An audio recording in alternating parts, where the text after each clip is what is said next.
que la realidad es otra, ¿no? Mm. Sí, sí, totalmente. Totalmente de acuerdo. Esto de qué interesante lo que vos decías, ¿no? De animarnos a ocupar los espacios, porque únicamente ocupándolo es que vamos a seguir como dejando también que sean más accesibles, vamos como aprendiendo, no sé si la palabra correcta aprendiendo, pero bueno, voy a usarla en este caso, creo que me van a entender. Aprendiendo, tomando experiencia y abriendo quizás algunas brechas, algunos caminos, abriendo. Así que totalmente de acuerdo. Andrea, bueno, vamos a dar ya comienzo a esta cuarto ya encuentro, ¿no? No me parece, todo pasa el tiempo. Bueno, buenas tardes a todas. En esta tarde de lluvia, menos acá en Santa Fe, y por lo que me han dicho las compañías también en Rosario está lloviendo, nos va a acompañar la doctora Andrea Uboldi. Yo la voy a presentar como una amiga, en realidad una amiga de Enredando Salud, una amiga, una compañera de trabajo, hemos compartido espacios de trabajo junto con Andrea. Bueno, pero también es pediatra, y ha sido, bueno, ex ministra de Salud. Cuando digo eso me da como unos nervios bárbaros. ¿Viste cómo eso de cuesta? No, qué bárbaro. No. Esto que estábamos hablando antes, ¿no? Nunca has cambiado, Andrea, siempre, donde has estado, siempre tan amable, no, el poder no cambia a nadie, la verdad que es así. Bueno, hoy el tema de este encuentro era poder charlar con vos, Andrea, las infecciones de transmisión sexual, quizás haciendo un poco más foco sobre las hepatitis y obviamente dejando el espacio para que las mujeres puedan preguntar. A mí me gusta como dividir en dos momentos, en este caso, un momento para que vos nos cuentes, nos compartas tus saberes y tu experiencia, y el otro segundo momento para que las mujeres, nuestras compañeras que están esta tarde con nosotras, puedan hacer preguntas, sacarse dudas. ¿Te parece bien así? Sí, genial, un placer. Sí. Sí, genial. Sí. Buenísimo. Bueno, te paso la palabra y te doy un beso y un abrazo muy grande y ojalá que pronto nos veamos. Bueno, Porque me voy a tener que tal cual, retirar Ale. antes. Por Ojalá eso que quería saludarte. seguro que bueno, yo comparto la pantalla, no sé si se ve. A ver ahí, ¿sí? ¿Todavía no? A ver. Sí, ahí se empezó a ver. No sé si todos la ven. Bueno, Sí. un placer esta tarde de lluvia para compartir con ustedes. Gracias por la invitación. Bueno, un placer también estar con Facu y con Alejandra. Y bueno, la idea es un poco contar algo sobre las infecciones de transmisión sexual. Y la verdad que esta foto me encantó, de cómo cuidarnos y que cuanto más nos cuidamos está vinculado con el afecto o con el amor que uno tiene hacia uno mismo y hacia el otro, ¿no? Antes nosotros llamábamos a las infecciones de transmisión sexual, ¿se sigue viendo? ¿Sí? Sí. Antes llamábamos a las infecciones de transmisión sexual enfermedades de transmisión sexual, pero el cambio está vinculado, uno puede estar infectado sin estar enfermo. Y esto me parece que es muy interesante en la nueva concepción, y también vamos a ver en algunos momentos que también estas infecciones se llamaron las enfermedades venéreas.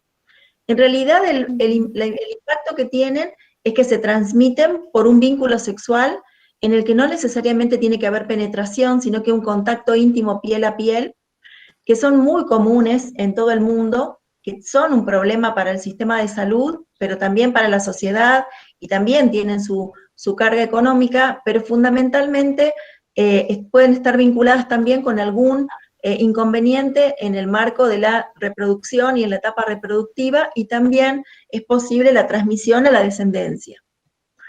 Están vinculadas con este contacto íntimo piel a piel, pero también con la posibilidad de una relación sexual que involucre la vagina, el pene, el ano, la vía oral, y fundamentalmente el mayor riesgo está vinculado con la falta de protección, como un campo de látex o un preservativo, y mayoritariamente son infecciones virales.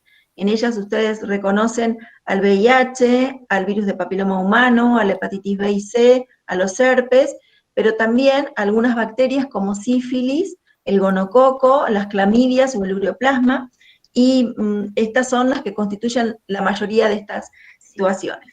A mí me pareció, sobre todo en esta semana, como muy importante, este tema del vínculo, del por qué estas infecciones de transmisión sexual generan tantos mitos o tanto falta de, digamos, de hablar o de consultar o pudor, y creo que está vinculado con el obstáculo, básicamente, de las mujeres y su vínculo con su salud sexual y reproductiva.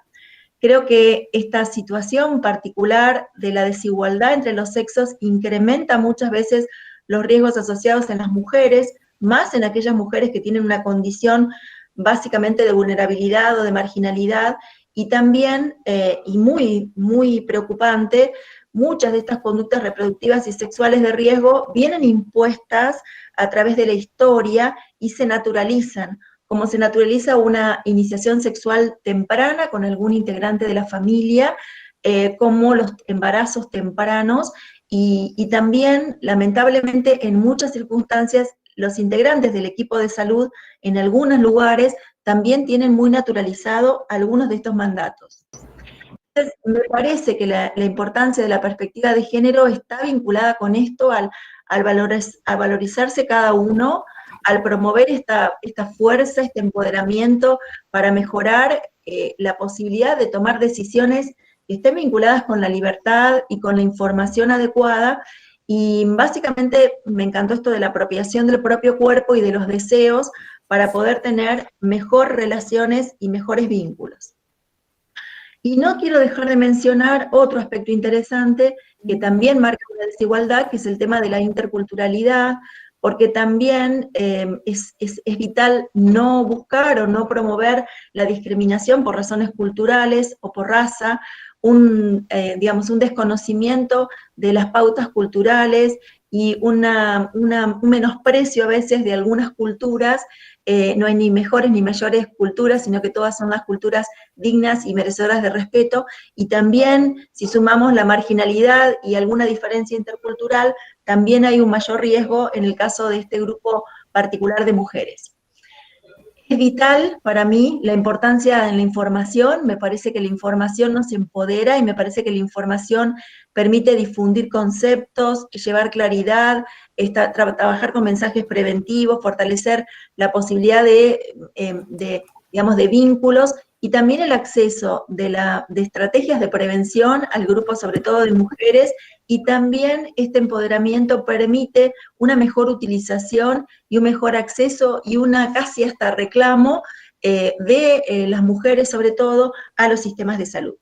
Bueno, eso me parece que todo lo que uno pueda trabajar con promotores, es decir, con multiplicadores, con información adecuada, con protagonismo desde aquellos que se informan, con la posibilidad de transmitir estos conocimientos, de discutir, de consensuar, de revisar, permiten eliminar mitos, prejuicios, tabúes, que todavía están vinculados con esto tan íntimo e individual de la sexualidad, y también buscar nuevas posibilidades para promover conductas sexuales que puedan ser responsables. Por eso en los actos yo marqué las mujeres de cada localidad y de cada punto, organizaciones sociales de cualquier índole que acompañen, los jóvenes y los adolescentes integrantes de distintos grupos, porque me parece que el vínculo entre pares cambia también la perspectiva, y por supuesto trabajar en un vínculo con los efectores de salud que estén comprometidos. No todos los sistemas de salud y no todos los centros de salud, hospitales, son receptivos, pero hay que generar este cambio. Bueno, hay una serie, entrando ya en el tema de estas infecciones de transmisión sexual, hay una serie de factores de riesgo que están vinculados con una mayor proclive al desarrollo de estas infecciones.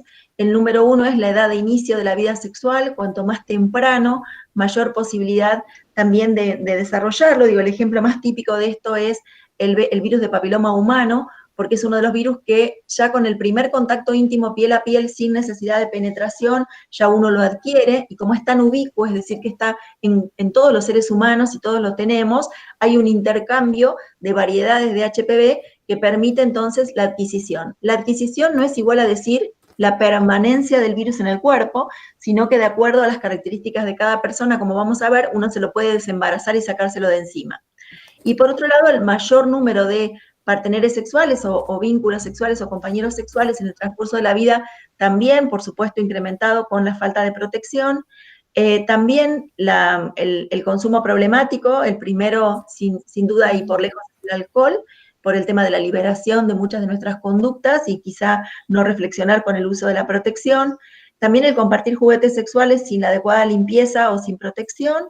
Y también, digamos, las relaciones casuales vinculadas y sobre todo también la presión hacia los trabajadores y trabajadoras sexuales de los clientes por el no uso o por el pelo, por el estar a pelo, sin protección adecuada y quizá con un pago mayor, y sin dudas lo más terrible que es el abuso sexual. ¿Cómo se presenta? Bueno, a mí acá me pareció súper interesante algo que nosotros recomendamos mucho, y quizá porque yo vengo del área de pediatría, que es el conocer nuestros órganos sexuales y nuestros genitales. A mí me parece fundamental, creo que en el caso del hombre es más fácil porque el pene se ve, y en el caso de la mujer está todo como muy adentro, muy oculto, y uno a veces no conoce sus labios, su vulva, digamos, su área púbica, y por lo tanto no puede saber la normalidad de un colorado, de una rugosidad, de algún elemento. Entonces, mi primer mensaje es un espejo, mirarse la cachucha, la vulva, como cada uno le quiera poner, llamar, es fundamental para saber si está pálida, si está colorada, si está turgente, si tiene secreciones, si tiene algo raro, que me permitan después conocer si tengo alguna situación.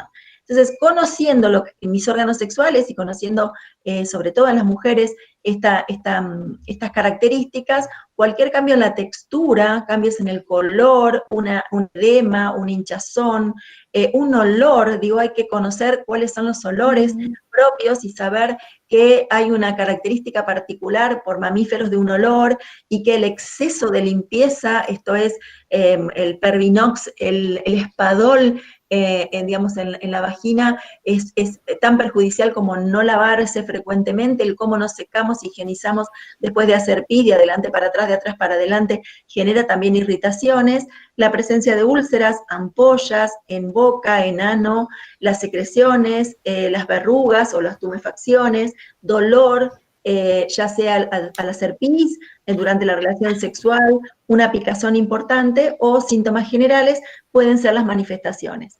Pero lamentablemente, no todas las infecciones de transmisión sexual presentan síntomas, y algunas de ellas pueden pasar desapercibidas en un vínculo de una pareja que uno ha tenido, como son sobre todo las hepatitis, y reconocerse por un laboratorio o por un análisis o cuando uno va para una donación de sangre, y algunas otras también es importante que pueden aparecer como manifestaciones sistémicas, un salpullido en el caso de sífilis o un síndrome febril. ¿Cómo se previenen? Bueno, básicamente para mí lo fundamental es trabajar con consejerías, con información, y acceder o facilitar o descentralizar los testeos para que la gente tenga acceso, con un acompañamiento en el pensar que es importante saber si estoy o no estoy infectado con alguna de ellas para poder tomar una serie de conductas, ya que la mayoría son tratables, algunas curables y otras controlables. Pero también recordar que, bueno, sobre todo el trabajo de concientización con las estrategias de prevención como preservativos y campos de látex son fundamentales, y que dos de ellas, sobre todo por ahora, como son la hepatitis B y el virus de papiloma humano, tienen la posibilidad de estar incluidas en calendario nacional, y por lo tanto a través de vacunas podemos hacer un control de las mismas. Con respecto a la estrategia preventiva, bueno, saben todos, el condón profiláctico preservativo tiene una efectividad muy alta, es muy importante el acceso al profiláctico, el descentralizar, el promover la entrega, y también trabajar en algunas mujeres este punto muy complicado, que yo lo he visto sobre todo en mujeres que han estado en pareja durante mucho tiempo y que a lo mejor entre los 50 y 60 años rompen su compromiso o su pauta de casamiento con su amor de su vida y comienzan a incursionar en la nueva vida sexual, en donde uno comienza a encontrar por compañeras o por consultas que es muy común que la nueva pareja plantee el no uso de un profiláctico, y por miedo a no encontrar una pareja o perder esta oportunidad, se accede con este cierto temor de no sentir lo mismo y de que el placer va a cambiar.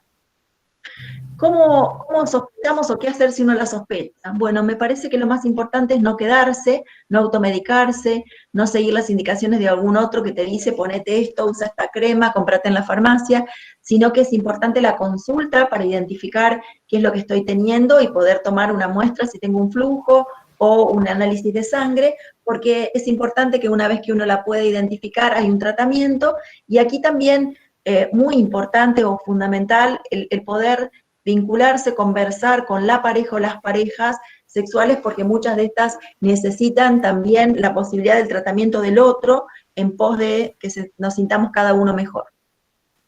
Bueno, solo para mostrarles algunos diagnósticos, para no hacerla tan técnica, por ejemplo, VIH, ustedes saben que el análisis de sangre es fundamental, para las hepatitis también es el análisis de sangre, pero algunas otras como la clamidia, que es un agente que está entre los virus y las bacterias, o como para el gonococo, o para las trichomonas, las secreciones vaginales y las secreciones uretrales ayudan un montón, y en el caso de la sífilis, que es el virus, la bacteria que se llama Treponema pallidum, el análisis de sangre con la famosa BDRL, que se pedía, ¿se acuerdan ustedes?, para el casamiento, para las uniones, que ahora lo cambiamos durante la gestión para pensar en que la gente antes de unirse, el tipo de unión que sea, no importa, reciba información más que reciba un pedido de BDRL frío, ¿no? Bueno, se pueden curar, todas tienen tratamiento, muchas son curables y de modo definitivo, como puede ser gonococo o puede ser las cándidas, algunas recidivan y reaparecen como sífilis o también en el caso de clamidias, y algunas no son curables definitivamente, pero pueden ser curables en algunos casos como la hepatitis B o C, y en algunos otros casos pueden pasar a un estado de portación o de cronicidad, reaparecer en el caso del herpes y generar herpes recurrentes muy molestos. En el caso de papiloma humano, un control por la variedad de uno de los papilomas, pero como hay tantos, uno puede reinfectarse por otro, o bueno, el gran logro digamos, del trabajo y de la posibilidad de la oferta terapéutica que tiene el virus de inmunodeficiencia humana. Perdón. Bueno, para hablar de algunas, recordar que hepatitis significa inflamación del hígado y que el hígado es un órgano brutal para nosotros porque nos ayuda a eliminar todas las toxinas y también a protegernos con síntesis de todo lo que son los factores de coagulación. En la mayoría de los casos las hepatitis son virales, y de ellas las más comunes son el virus de A, el B y el C, pero existen el D y el E, así que son 5 virus los más característicos, pero también saber que el consumo excesivo de alcohol, las toxinas, los síndromes metabólicos con el incremento del peso pueden dar un hígado graso, y también que en la mayoría de las hepatitis son hallazgo, porque en general el esperar que la gente se ponga amarilla, como ocurría antes, o que tenga el pis color Coca-Cola, ya es poco frecuente. Estas hepatitis, que este es el hígado, la forma típica del hígado, pueden ser adquiridas por transfusiones de sangre cada vez menor.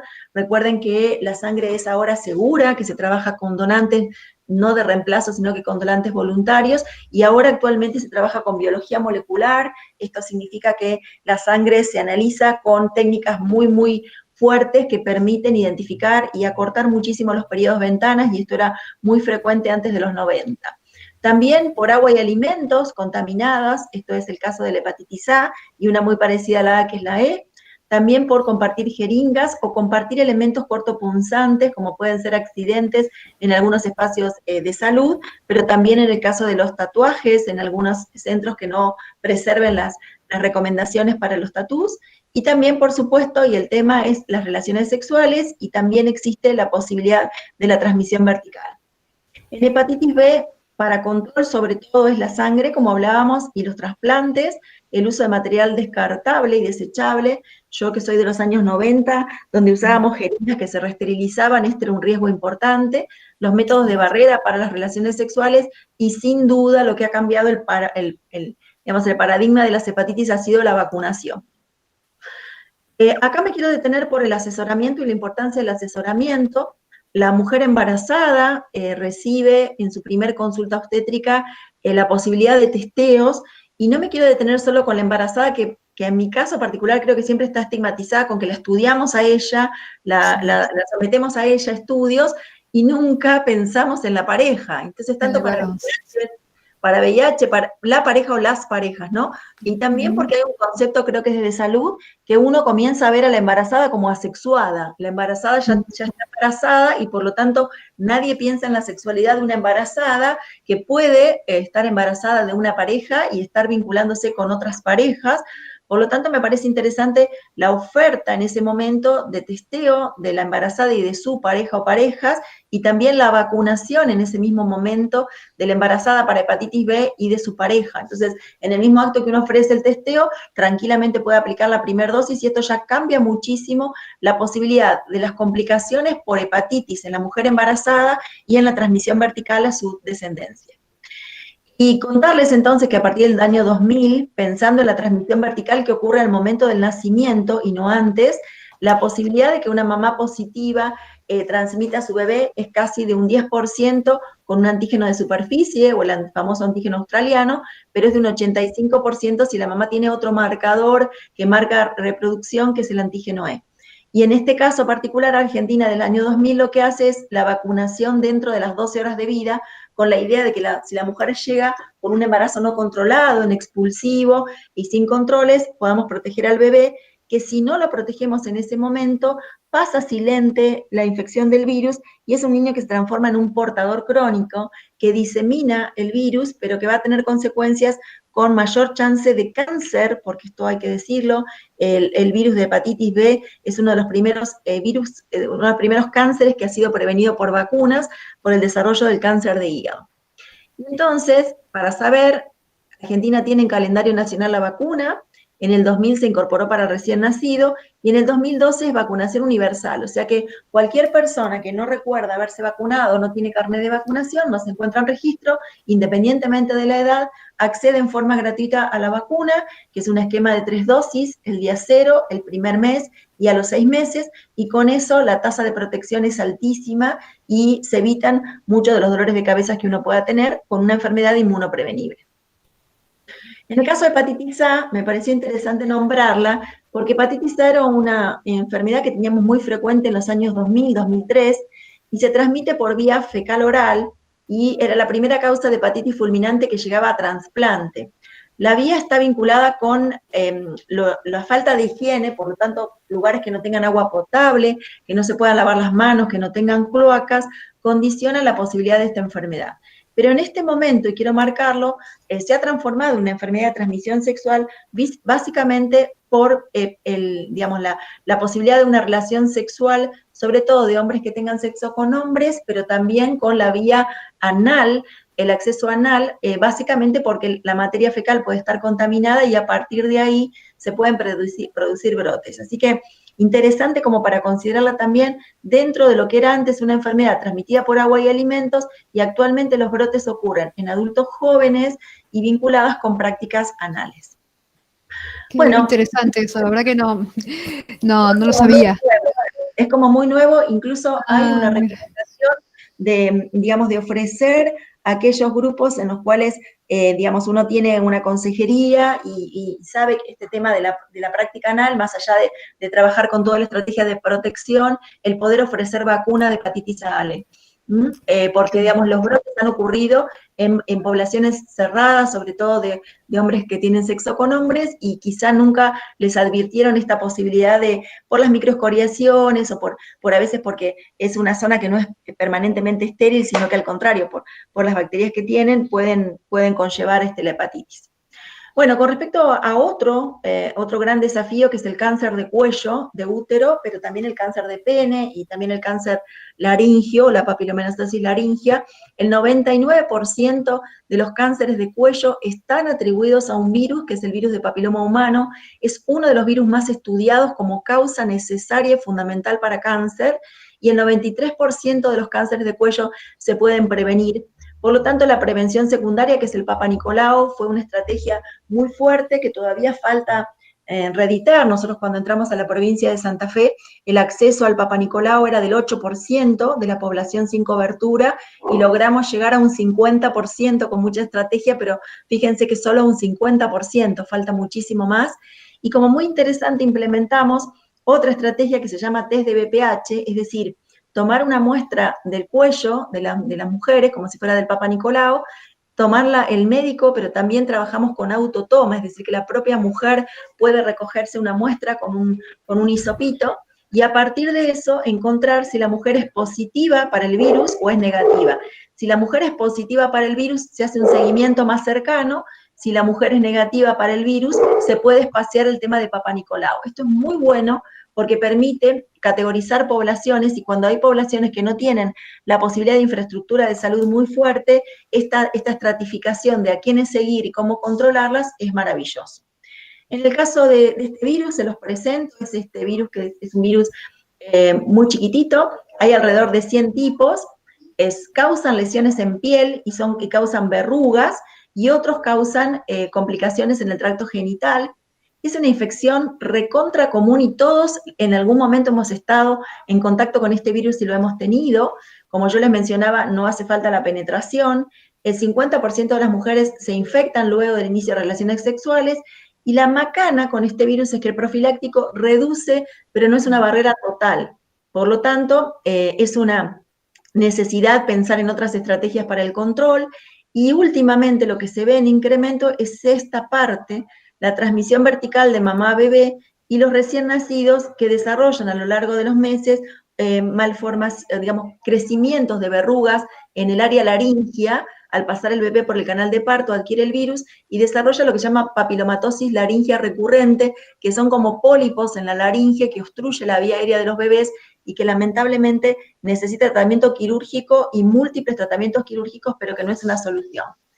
Esta me pareció súper interesante, es vieja, pero muestra cómo a partir del riesgo acumulativo de infección en base a una única pareja sexual, pero el inicio de las relaciones sexuales, desde el momento que uno se expone en un juego sexual, ya tiene riesgo de adquirir la infección, y esta es la cantidad de estudiantes universitarias que ya tenían virus de HPV a partir de ese contacto íntimo. Y esta es para mostrarles, este sería, que a mí me gusta mucho, este es el canal, o sea, este sería como el agujerito, acá arriba tendríamos la vulva y después tendríamos el cuello del útero, y esto sería la estructura del útero. Entonces el virus entraría por la luz, fíjense, y llega abajo. Cuando llega abajo, lo que lastima es lo de bien abajo. Por eso las lesiones iniciales en el Papá Nicolau pueden no verse hasta que el virus lastima y lastima y lastima, y las famosas llagas que se ven en el Papá Nicolau o en el cuello, cuando a ustedes se les hace la colposcopía y se mira cómo está el cuello, son las llagas producidas por la lastimadura de la propia cubierta del cuello del útero que genera el virus, y luego que ya se cansó de lastimar, se va, y ese virus entonces permite, digamos, su diseminación con otras personas. El cáncer no es solo el cáncer cervical, fíjense que asociado con virus de papiloma humano en el 99% está el cáncer de cuello, pero también está el cáncer de vagina y de vulva, el peniano, que es la zona, digamos, de la pelvis, el anal, el orofaringio y el laringio, como yo les contaba. Por eso, inicialmente, se incorporó la vacuna al calendario para niñas nacidas en el 2000, nuestras niñas nacidas en el 2000 ya están cumpliendo este año 20 años, o sea que nuestra población de 11 a 20 años debe estar protegida ya con vacuna.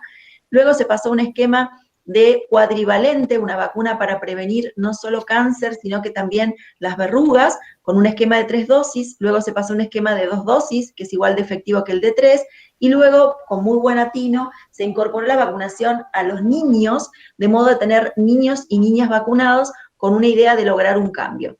Como novedad les quiero contar que este año se publicó un estudio, el primer estudio latinoamericano de seguimiento de niñas vacunadas con vacuna de VPH en Argentina.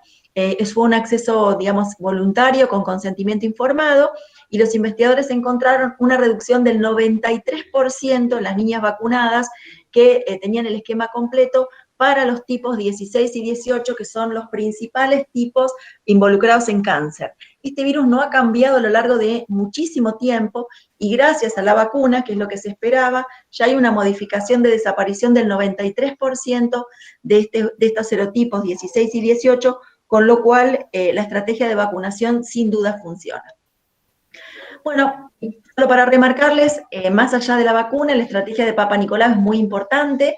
Se recomienda a las mujeres a partir de los 25 años, pero es posible espaciar el Papá Nicolau, sobre todo a través del uso del test de VPH, con tecnología muy importante que es posible para mujeres en vulnerabilidad y estrategias focalizadas, y en este caso la provincia de Santa Fe desarrolló muchísimo trabajo para el Departamento General Obligado, la zona de Reconquista, para la zona de San Javier y también en algunos centros de salud de Rosario y de Santa Fe.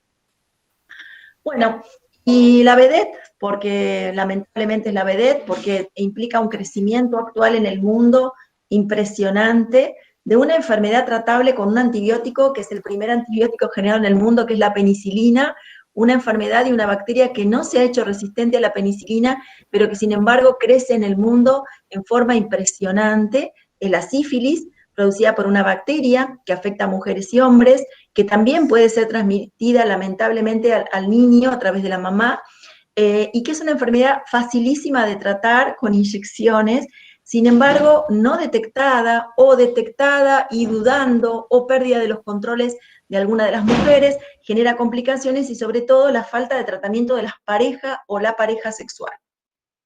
Con respecto a esta enfermedad, tiene la característica de que se puede presentar inicialmente una llaga, por eso yo decía esto de mirar el pene, mirarse la vulva, mirarse cuál es lo normal, o en general es una llaga indolora, no duele cuando uno la toca ni durante la relación sexual. Las úlceras pueden estar en la boca, en el ano, en la vagina, en el pene. Tiene como un relieve redondito y como más durito, como si fuera el profiláctico con ese rodete antes de desenrollarlo, y que en general esto es lo que se llama el chancro, y que pasa desapercibido y que no se detecta.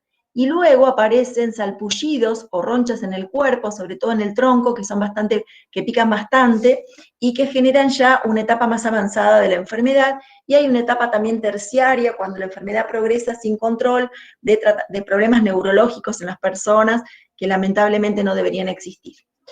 Bueno, llegado acá, solo puse algunos puntos que me parecían importantes, que después lo podemos desarrollar, como mitos y realidades: si todos los anticonceptivos evitan la transmisión del VIH, si recibir una transfusión de sangre es riesgoso para el VIH o enfermedad de transmisión sexual, si la primera relación sexual no necesitamos cuidarnos porque la pareja es conocida y tiene buen aspecto, si el mosquito transmite el VIH o las hepatitis, si todas las ITS causan con síntomas inmediatos, si te das cuenta que tenés hepatitis porque te pones amarillo o orinas oscuro, si uno puede compartir cubiertos para comer con VIH o con hepatitis, y si las ITS no son curables ni controlables.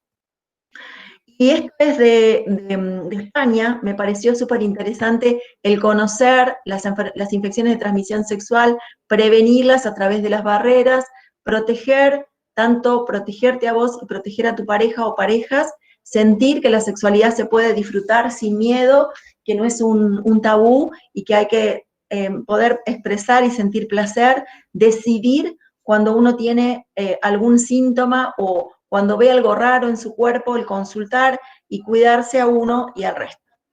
Y en esta representación final de todos, todas y todes, me pareció importante que abramos el espacio también para las preguntas.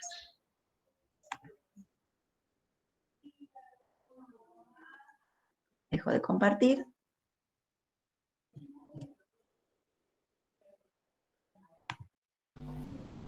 Un detalle por las dudas, lo digo, como se está grabando, recuerden, chicas, que solamente aparece la cara de la persona hablante, así que si alguna no quiere salir en la grabación, que escribe en el chat y Vicu o yo leemos la pregunta. Eso es por las dudas, por si alguna no quiere salir, nada más lo aviso. Perfecto. Bueno, a disposición.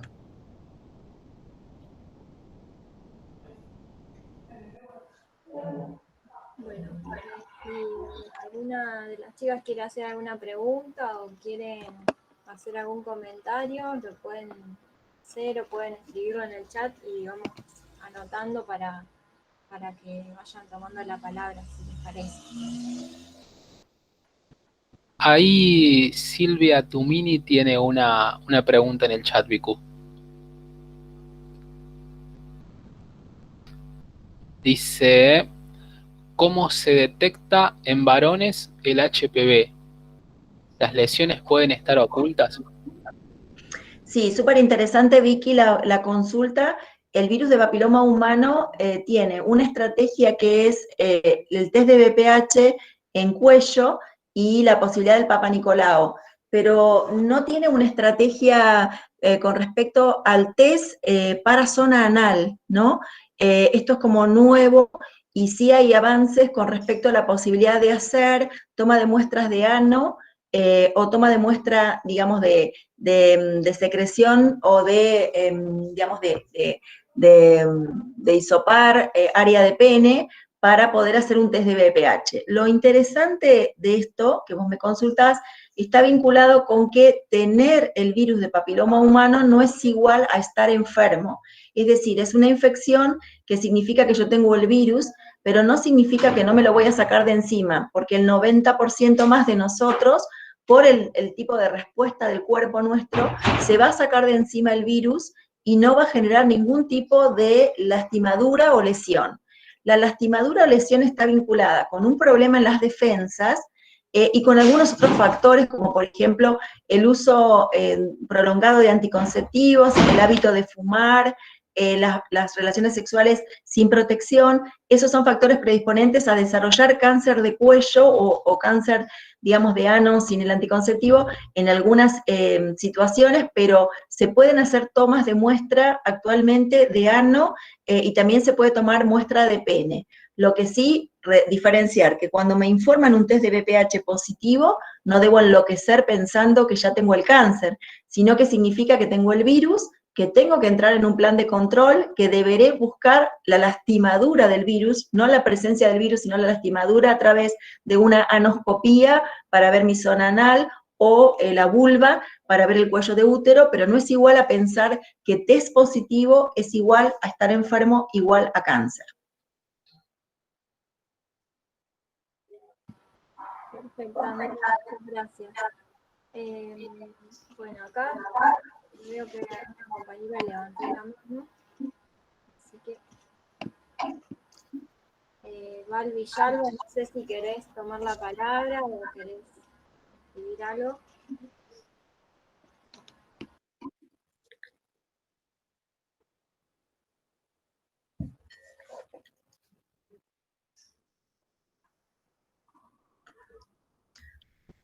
Val, tenés que desmutearte el micrófono en caso de que quieras hablar.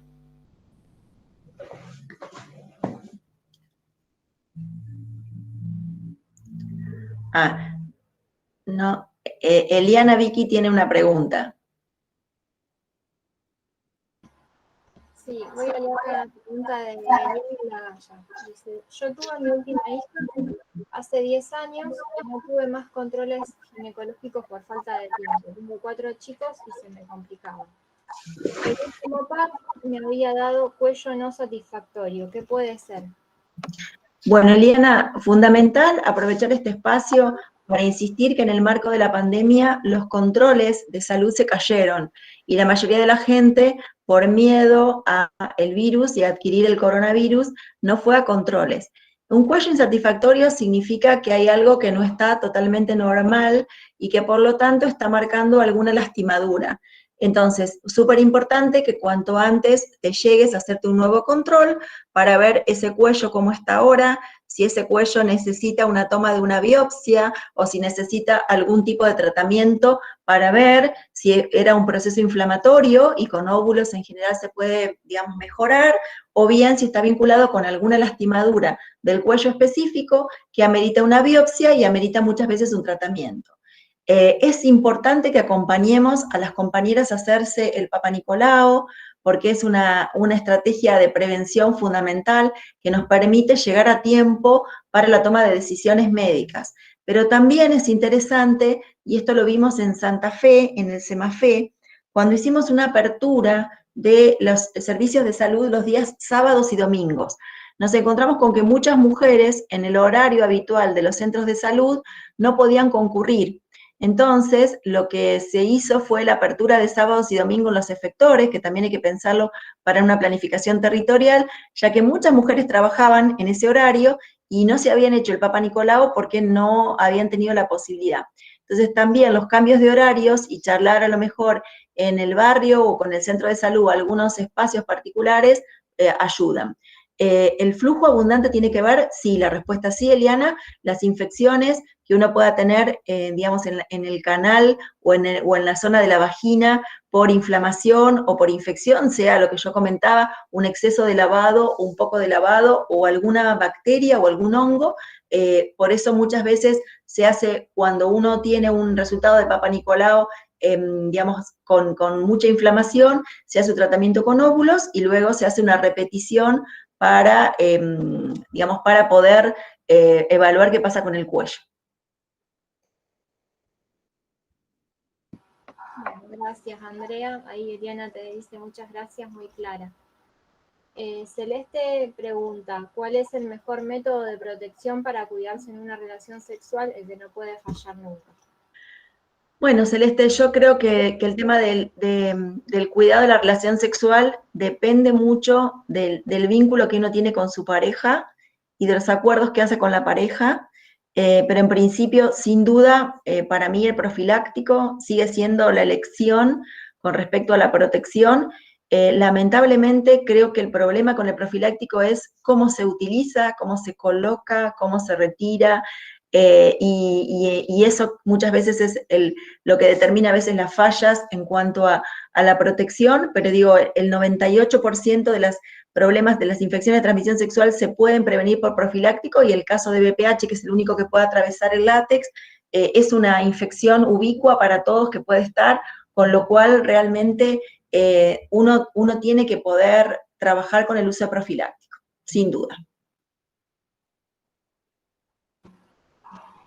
Bien, Valentina pregunta, ¿las relaciones anales se deben practicar con el preservativo? ¿Esto puede prevenir al 100% de las ITS?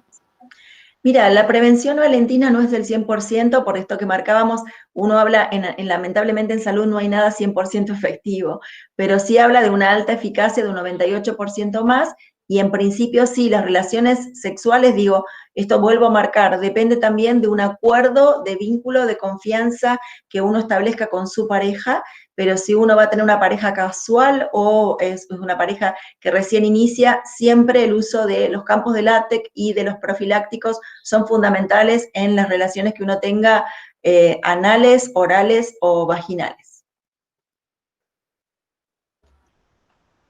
Bien, otra pregunta de buenas tardes. ¿Cuándo y a quiénes se les debe suministrar la vacuna del VPH? Bueno, la vacuna de VPH está incluida en calendario en forma gratuita para todas las niñas que cumplen 11 años y que cumplieron sus 11 años a partir del año, o sea, en el año 2000 cumplieron sus 11 años en el 2011. O sea que uno dice, todas las niñas que nacieron desde el año 2000 en adelante tienen gratuito y guardada en la heladera si no recibieron la vacuna de VPH.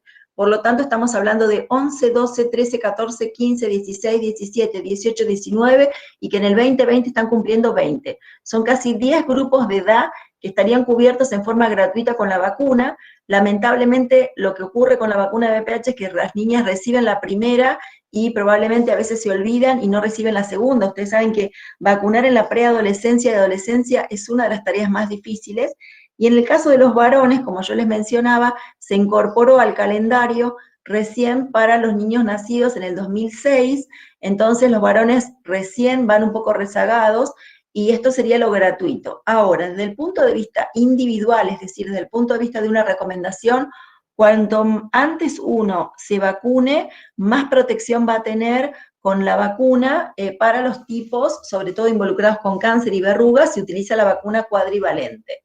En breve está por salir una vacuna que va a cubrir 9 variedades de HPV, y eso probablemente proteja también de otras formas que son el 31 y el 45, que son tipos también involucrados con cáncer, pero la recomendación es cualquiera podría recibir la vacuna de VPH si quiere recibirla, con la explicación de que si uno ha estado expuesto a varias parteneres sexuales, tiene más chance de haber recibido distintos intercambios de serotipos de VPH, pero que igual, como uno no puede predecir qué variedad uno tuvo, la vacuna puede cubrirte de los dos principales para el cáncer. O sea que si uno tuvo relaciones sexuales, si uno tuvo embarazos y si uno tuvo varios niños, igual se puede vacunar. La respuesta es sí. No se puede vacunar durante el embarazo porque no hay experiencia, pero sí luego de tener el bebé, si está dando la teta, puede vacunarse. Esa vacuna no es gratuita. Perfecto, Andrea, muchas gracias. Leo otra pregunta más y después le pasamos la palabra a Claudia, que levantó la mano. Dale. Le pregunta, dice, ¿preservativo femenino llegará de distribución gratuita en algún momento? ¿Hay información? Ya que el preservativo masculino está, y en muchas ocasiones nosotras las mujeres no logramos negociar el uso del mismo por violencia. Bueno, me parece que esto es parte de esta estrategia que hablábamos del empoderamiento de las mujeres y del reclamo. Me parece que esto tiene que estar vinculado con las modalidades. Nosotros hicimos una prueba con Ale, me acuerdo, a través del programa del VIH con preservativo femenino. Se intentó en algún momento que comenzaría la distribución, luego esto bajó. A mí lo que más me preocupa es que ya no es tanto si es femenino o es masculino, es la posibilidad de tenerlo permanentemente, porque digo, las entregas esporádicas de profilácticos que no estén en los lugares disponibles y que no expliquemos cómo se utilizan, todo eso genera una dificultad con respecto al tema de la protección.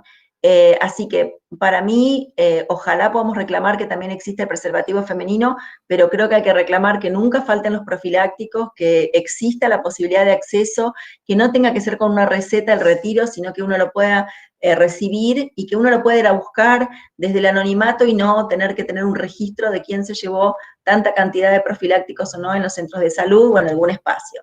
Me parece que cuanto más masifiquemos y más expliquemos de qué se trata esto, creo que ayuda un montón y creo que hay un gran trabajo para realizar con las adultas mayores después de los 50, que sería mi grupo en adelante, porque creo que ahí hay un gran desconocimiento y también con el adulto mayor, muchos de ellos también que se encuentran institucionalizados, en donde también se piensa que la gente está asexuada y también ahí ocurren situaciones de casos de sífilis por no pensar que el deseo sexual no importa la edad que uno tenga, ¿no?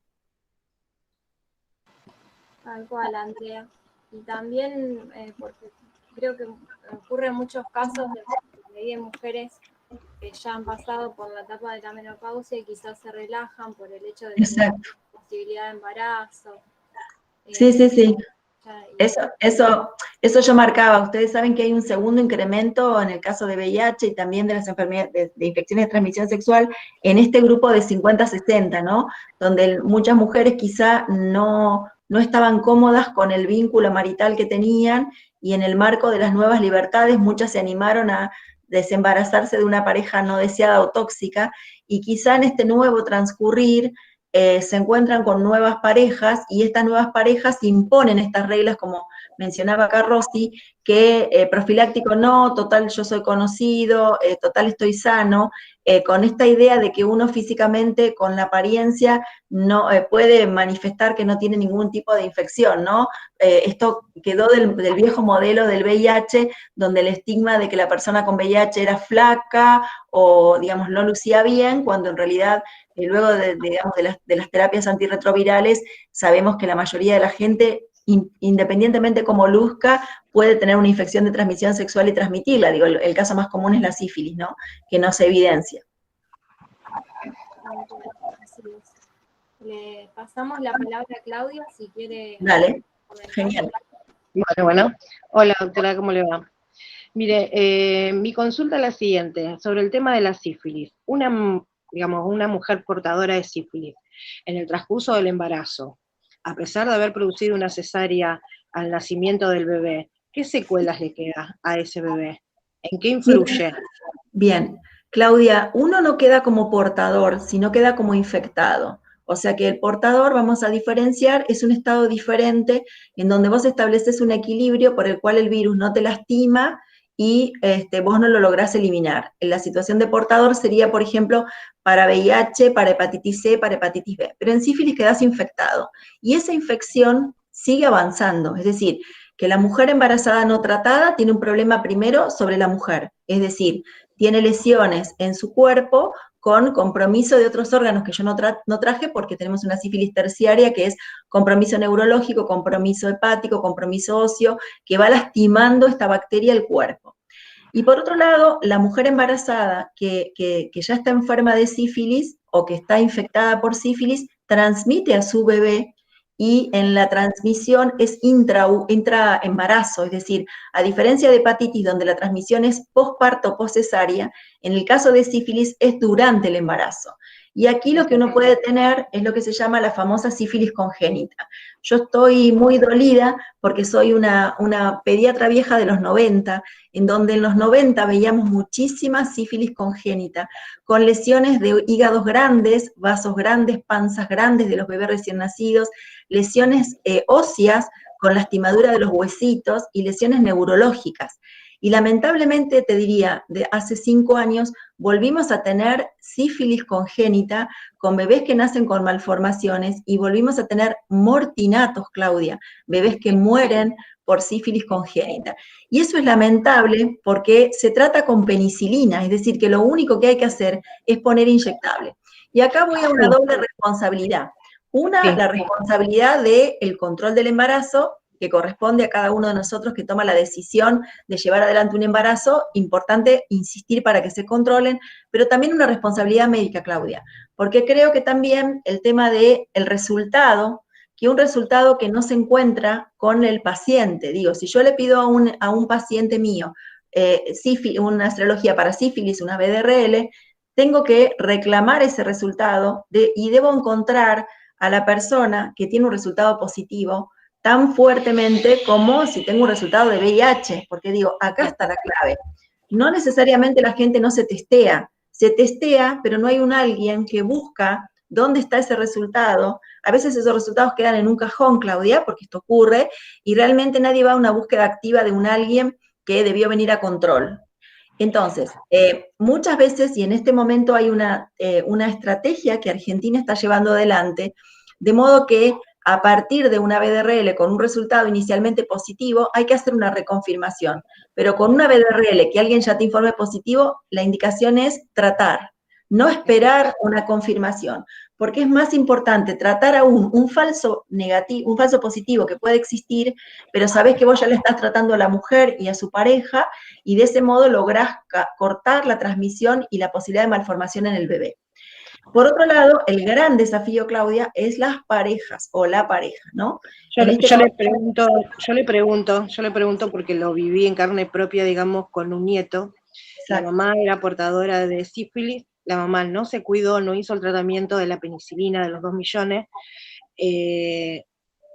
como en la salita donde estaba, le inculcaron de que hiciera el tratamiento y todo lo demás, pasó a un policlínico de acá de zona oeste, y bueno, un doctor muy conocido, el doctor Saja, le volvió a hacer los análisis y le colocó, digamos, la penicilina, obligadamente, porque ella no quería hacer tratamiento.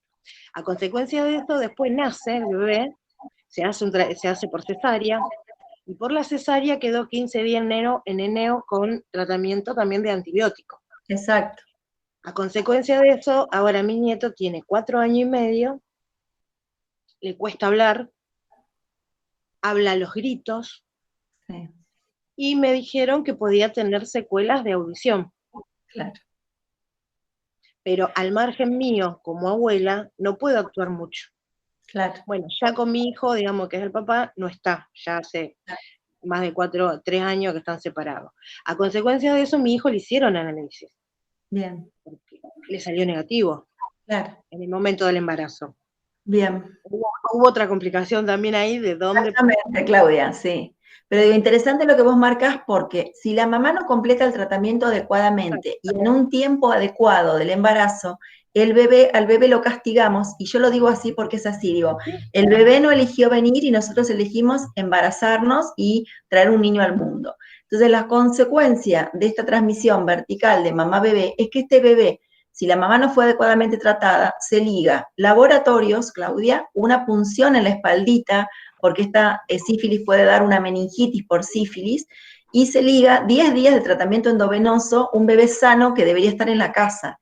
Ahora, entonces, esto es lo que es importante difundir, de que la consecuencia de un tratamiento inadecuado o de un no seguimiento con una inyección que es la penicilina, porque digo, no significa que a la mujer la vamos a internar, sino que es una inyección periódica, exacto, que a lo sumo a veces son 3 dosis y a veces es una única dosis, al bebé le trae esta consecuencia de lo que implica ingresarlo en una unidad neonatal, instrumentarlo, medicarlo y también generarle complicaciones de una internación en una unidad neonatal.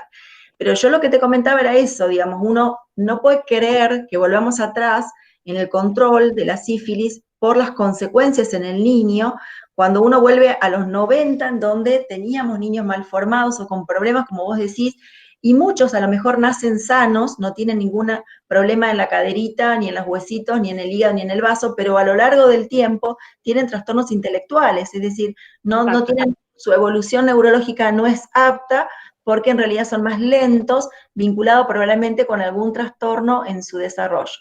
Y la verdad que lamentable, porque no es algo para lo cual no hay cura, es curable. Es curable y es tema de voluntad también. Exacto.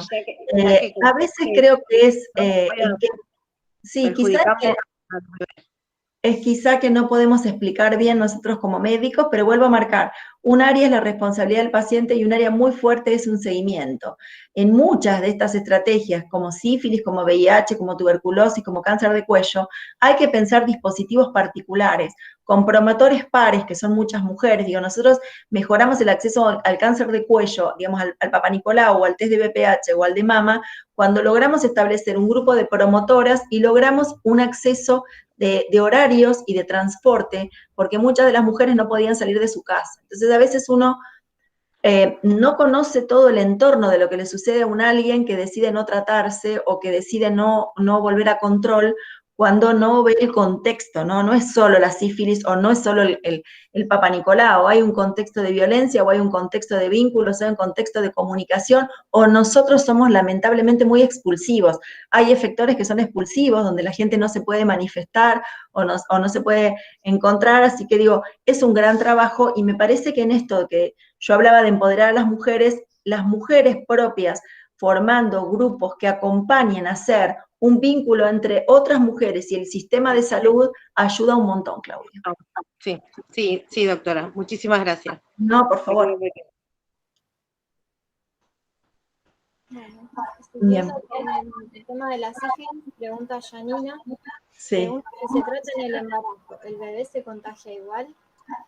En el caso del tratamiento. No, Janina, en sífilis, la chance del tratamiento durante el embarazo depende del momento del embarazo, pero si uno lo logra tratar adecuadamente a la mamá y se hacen controles de seguimiento de análisis de sangre y va bajando el valor de la BDRL, es altamente probable que el bebé pueda nacer sin algún problema, salvo que la mamá haya consultado en el último momento del embarazo y ya haya habido algún trastorno en el desarrollo de ese bebé, ¿no? Pero en general, una mamá que se trata durante el embarazo tiene la chance de que su bebé pueda nacer sin necesidad de ir a una unidad neonatal porque esté adecuadamente tratada.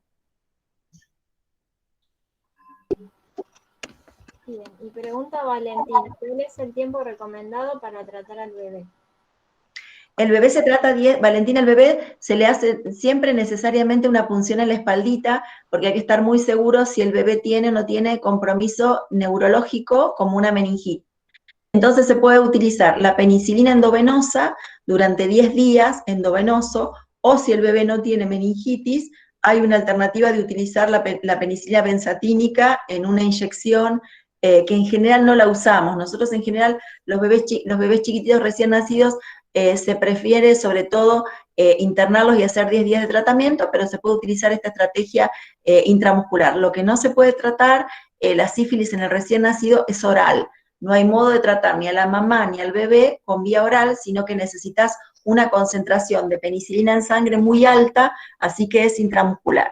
Y ahí hay una pregunta de alergia.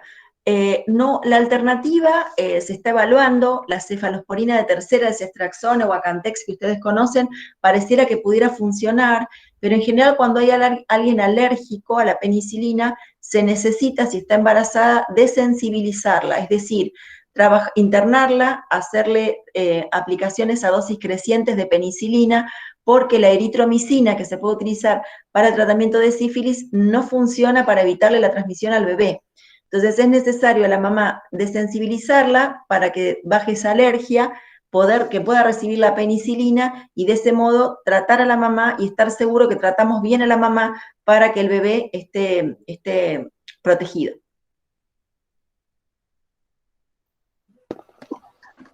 Bien, qué importante tener toda esta información porque, digamos, y también uno reivindica la importancia de la prevención, de cuánto Exacto. corra previniendo. Exactamente. Y acá Sí, Marcela, un detalle en cuanto a los preservativos que he notado es que en muchos sitios el dispenser o caja con preservativos de distribución gratuita están colocados en lugares muy visibles o avergonzantes los padres y niños. Sí, bueno, por eso yo decía lo mismo, el comentario con respecto a los profilácticos o preservativos es esto, ¿no? Que también en otros casos es la receta, te receto y entonces tenés que ir a la farmacia con la receta a buscarlos, ¿no?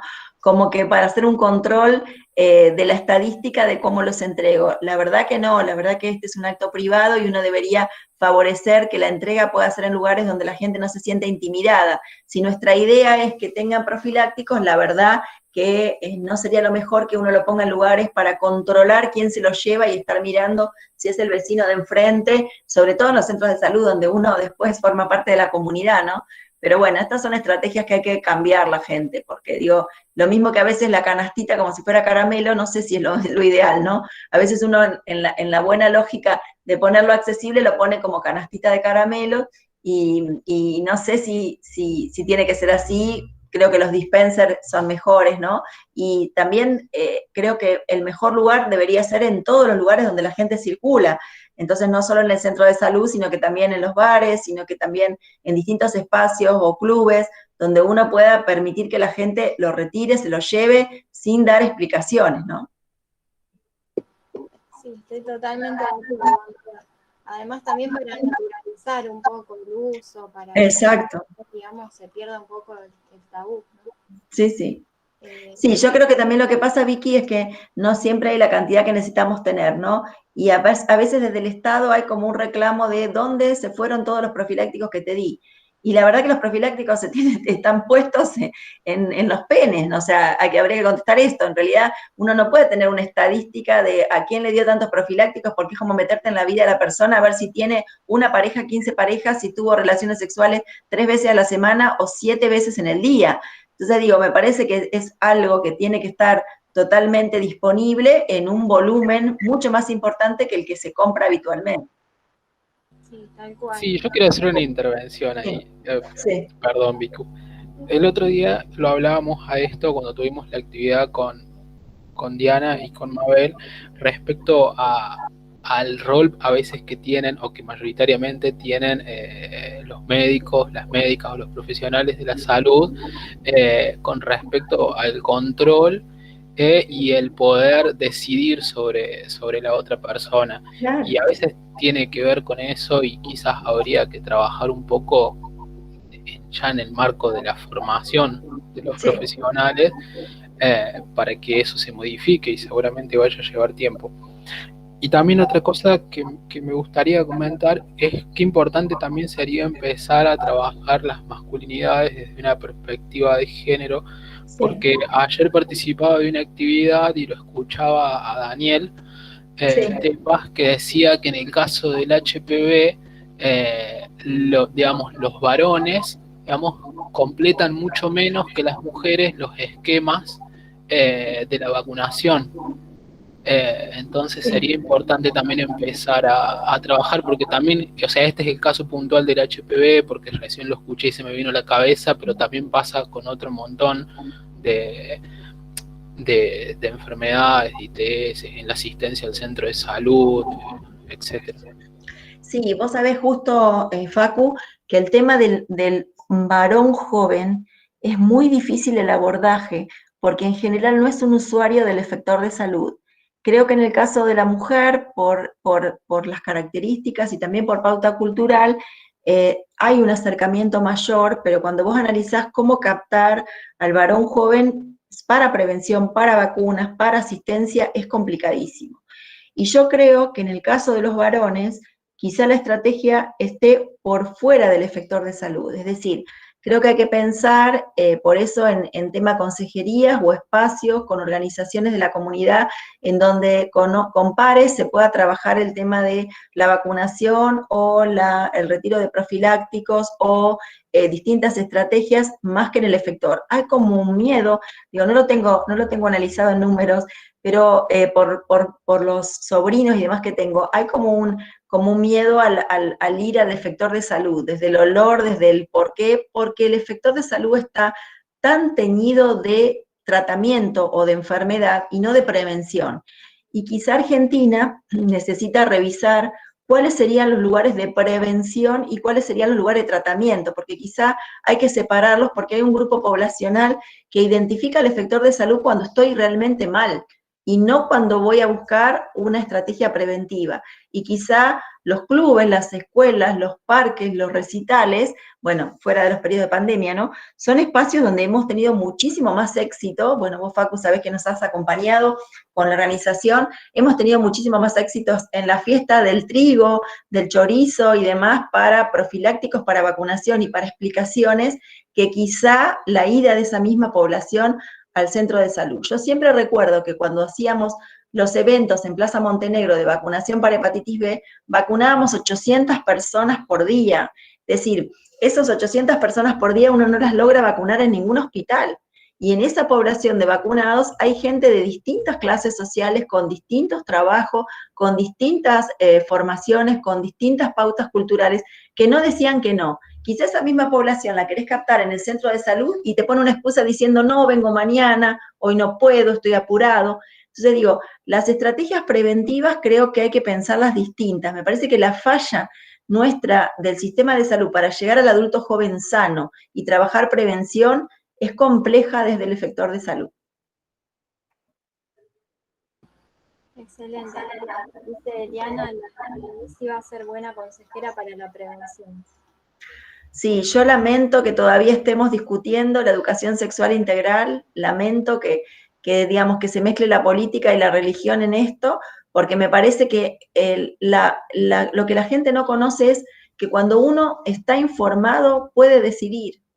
Si uno no tiene información, y si no tiene información de calidad, no puede decidir. Entonces digo, la falta de información o el cercenar una información también te da una desigualdad en el poder. Si yo sé, estoy por encima tuyo, porque tengo otras oportunidades y otras posibilidades. Y negarle a la población a conocer, a saber, para poder decidir, me parece terrible.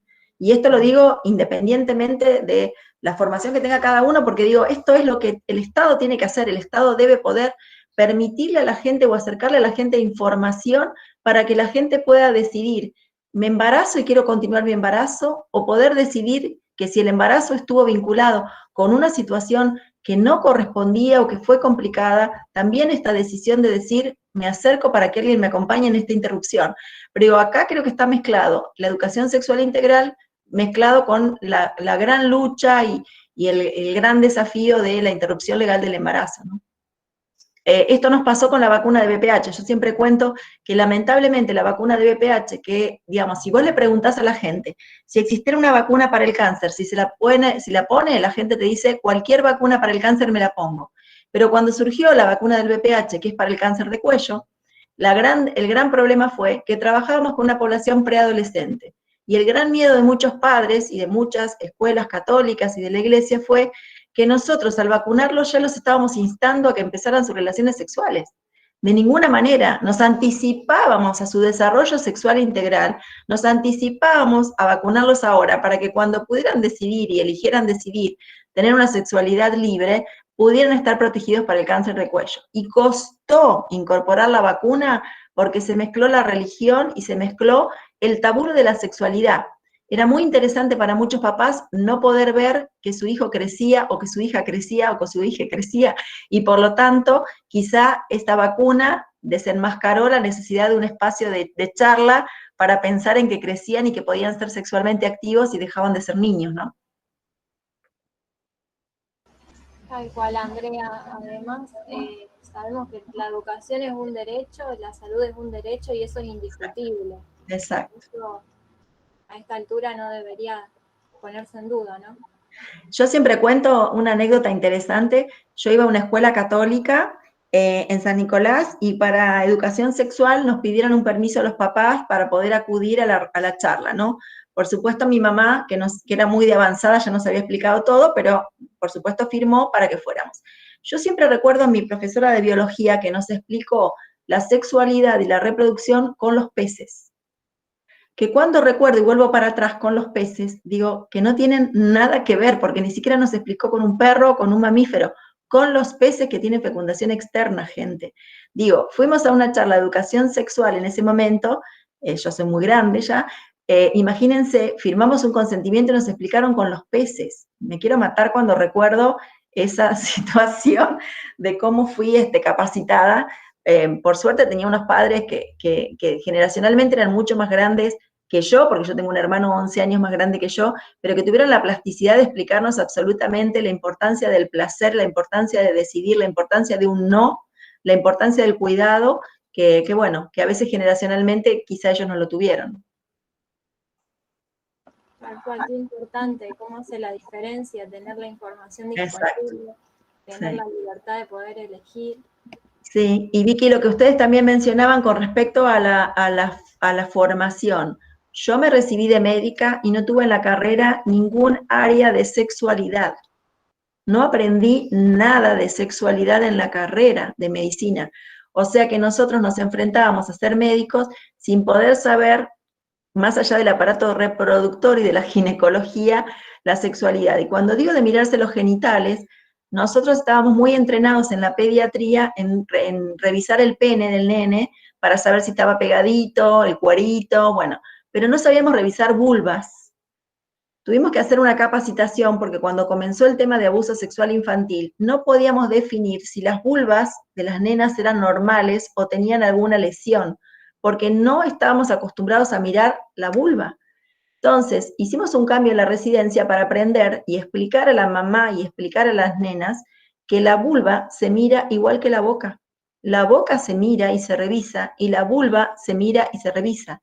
Y porque yo mire o revise una vulva, no estoy haciendo ninguna agresión con el niño, sino que explicándole que es una parte del cuerpo que tenemos que revisar como médicos o médicas para saber también si hay algún problema o no. Entonces digo, ¿cómo también la cuestión de la formación tiene que modificarse y cómo también hay cosas que están muy naturalizadas y que en realidad no las tenemos claras también desde el ámbito de salud, ¿no? Sí, Andrea. Y levantó la mano Rocío, así que le damos la palabra. Dale. Hola Andrea, un placer poder escucharte. Bueno, mi nombre es Rocío, junto con Vicky, Ale y Facu formo parte del grupo de Enredando Salud. Y no, la verdad que me pareció todo muy interesante. Solo quería hacer un comentario que me dejó resonando mucho.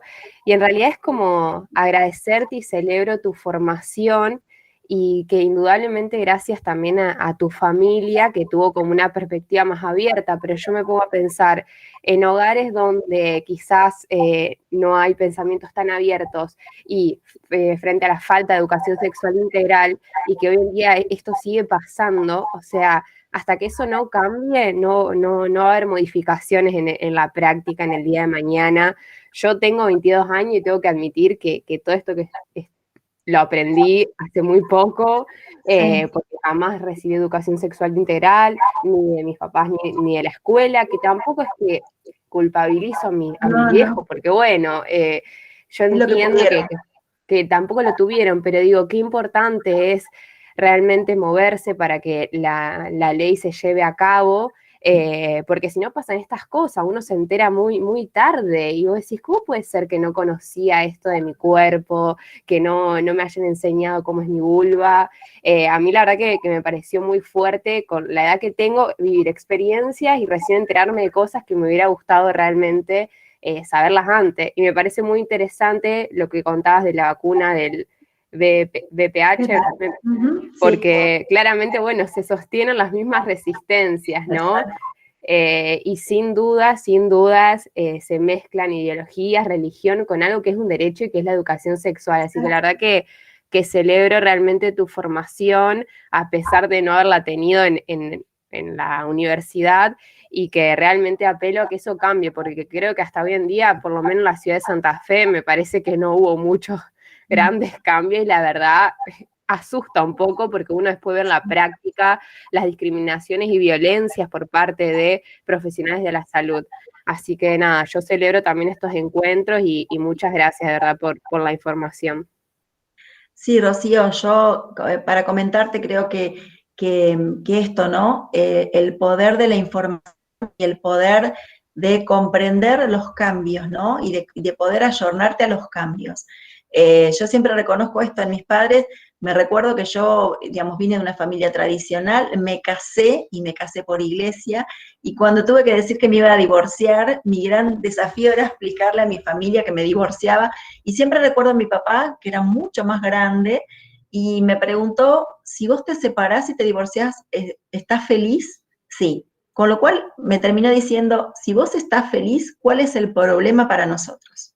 Y la verdad que ahí comprendí cómo a veces generacionalmente no importa la edad que tenés, sino que la plasticidad de tu cabeza, con una historia de mi papá que no venía de la apertura, mi papá absolutamente conservador, creo que en mi familia mi mamá era la más comunista socialista, pero digo, mi papá un conservador, bancario, estructurado, digamos que había tenido su iniciación sexual con prostitución, porque era la lógica en ese momento, digo, pudo cambiar esto de decir el placer, la felicidad, el sentir es más importante que la estructura institucional. Y yo fui la primera divorciada de mi familia, y la verdad que nadie, incluso te digo, es tan cómico, Rocío, que ahora cuando por ahí me encuentro con gente que no me conoce, me dice, ¿alguna vez vos estuviste casada? ¿No tenés perfil de casada?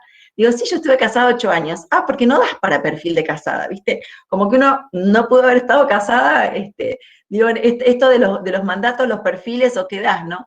Pero digo, es tan importante encontrar espacios, y desde cualquier lugar donde vos estás, podés generar cambios. Pero vuelvo a, a lo que dije al principio. Para generar cambios hay que estar en los espacios de poder. Y para estar en los espacios de poder hay que decir sí y lanzarse a ocupar los lugares. Sí, sin totalmente. Pensar que no vamos a estar capacitadas y sin pensar que no puedo estar en ese lugar. Digo, porque esto es lo que yo aprendí a lo largo de mi historia. Las decisiones que tomé de poder haber ocupado espacios permitieron que yo pudiera generar cambios. Porque está bien, los cambios son desde las bases, todo lo que decimos, de lo territorial, pero las decisiones se toman arriba. Y por lo tanto hay que llegar arriba, y para llegar arriba hay que llegar formado y hay que llegar tomando la decisión de asumir la responsabilidad. ¿Que tiene un costo? Sí, muchas veces tiene el costo de muchas cosas que uno deja en el marco de que también el mandato dice que sos excelente madre, excelente esposa, excelente profesional, excelente gestora. Y aprendí con el tiempo y con la psicóloga que uno no llega a poder ser excelente en todo, ¿no? Y que la excelencia no existe, que tratamos de hacer lo mejor que podamos hacer. Sí, sin duda, yo creo que es como salirse de este lugar pasivo que la sociedad, que la historia ha puesto por lo general a las mujeres. Cuesta, es un proceso muy complicado porque uno tiene obstáculos, hay muchas brechas, pero sí, la verdad que coincido totalmente de que, bueno, una tiene que, con esfuerzo, dedicación y pasión, también de a poco ir siendo más activa. Sí, sí. Sí, porque digo, los espacios pueden ser, Rocío, desde ser jefe de un centro de salud, si estamos en salud, o desde una conducción, de una jefatura, porque digo, los lugares de poder, que también coincido con lo que dice Ale, los lugares de poder no cambian a las personas. Nadie que esté en el lugar de poder debería cambiar, cosa que a veces ocurre, pero esos lugares de poder te permiten generar los cambios y generar movimientos o aperturas hacia, digo, en la universidad, hacia otras miradas, hacia otros cursos, hacia materias alternativas, pero también en lo cotidiano, ¿no? Desde un grupo, de una asociación, desde el liderazgo, que también ayuda a otras mujeres a poder ver en la imagen de una otra que esto es posible, ¿no? Que se puede cambiar una realidad y que yo puedo estar en otro lugar y que digamos, que vos llegás a ese lugar no porque sos la esposa de, ni que te acostaste con, sino porque tenés capacidades y virtudes y derechos iguales que los hombres, ¿no? Así es.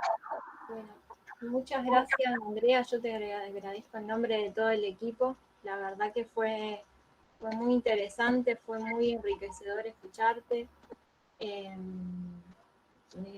Creo que no hay más preguntas, así que si te parece cerramos para no robar Bueno, de tu tiempo. Y bueno, te agradezco mucho. Ojalá haya más profesionales como Andrea, cada vez más. Y ojalá también logre empezar a cambiar todo el sistema, ¿no? de educación, tanto digamos desde lo que hace como hablamos, de la escuela y también, bueno, la formación, ¿no? profesional. bueno, un placer para mí, Vicky, Facu y Alejandra. Gracias por el espacio. Para mí me parece que todo lo que uno pueda compartir, y vuelvo a marcar, para mí la clave es compartir la información. Si no compartimos información, si no somos capaces de sumar a otros que escuchen otro modo de vivir, la verdad que uno no cambia las realidades. Y el gran desafío de estar en esta tierra para mí es cambiar las realidades y lograr que el mundo sea más justo, que las oportunidades sean para todos y todas, y tratar de mejorar algunas cuestiones que uno sabe que pueden ser y se pueden trabajar diferentes. Así que creo bueno, que es un buen momento para todas las mujeres y que creo que la lucha es importante por esto, ¿no? Por esto de convencernos de que es posible un mundo diferente, con oportunidades diferentes, y poder ser estos actores, estas promotoras que permitan a aquellas mujeres muy vulnerables, porque digo, esto existe. Yo cuando me refería a la vulnerabilidad y a la naturalización de algunos equipos de salud con algunos temas, esto nos tocó a nosotros con la iniciación sexual temprana, con el abuso sexual. Digo, es difícil, pero hay que poder. Así que gracias, porque es una tarde hermosa para que pase con ustedes. Gracias, Andrea. Nosotros también te mandamos un beso grande y bueno, nos despedimos y te mandamos un saludo a todos. Muchas gracias por venir. Chao, Andrea, gracias. Bueno, un placer, Facu. Después les mando el Power, así lo tienen. Porfa, lo pueden así se los utilizar. mandamos. Y por supuesto hay también una serie de materiales interesantes para trabajar ITS que también se pueden tener, y que también podemos pensar en armar algo más desde la virtualidad, que se pueda. Hicimos algunas experiencias durante la gestión de trabajar con juegos interactivos virtuales que permitían romper mitos, y también estaban buenos. Bueno, Recopado. beso enorme. Gracias. Gracias, Chao, Facu. a todas. Un placer. Chao, chao.